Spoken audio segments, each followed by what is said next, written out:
নমস্কার বন্ধুরা, আশা করি সকলেই ভালো আছো। আমিও ভালো আছি। অনেক দিন পর আরেকটি ব্লগ নিয়ে চলে এলাম। তোমরা কেমন আছো অবশ্যই কমেন্টে জানিও।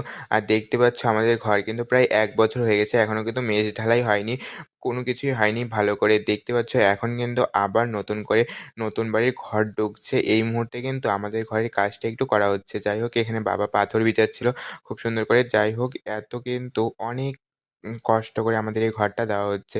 যাই হোক, এদিকে কিন্তু পরের দিন মিস্ত্রি এসে কিন্তু খুব সুন্দর করে প্লাস্টার করে দিচ্ছে ওপর দিয়ে, ও তারপর ঘোলা না কি বলে সেটা করে দিচ্ছিল।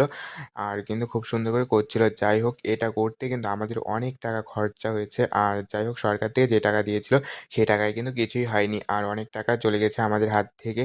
আর অনেকটাই কিন্তু এর জন্য আমার বাবা মা অনেক কষ্ট করেছে। যাই হোক, দেখতে পাচ্ছ এদিকটাই কিন্তু প্রায় করেছে, আর এখন কিন্তু আরও কাজ হবে। তোমরা দেখতে থাকো, ভিডিওগুলো কেমন হয় অবশ্যই কমেন্টে জানিও।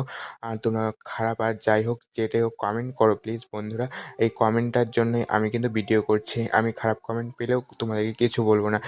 দেখতে পাচ্ছি এদের কিন্তু পাথর শেষ হয়ে গেছে, আর এখন পাথর আনতে হবে। আর এটা কিন্তু আগে করেছিল এই রুমটা প্রায়, এখানে আমরা এখানেই থাকি অবশ্যই।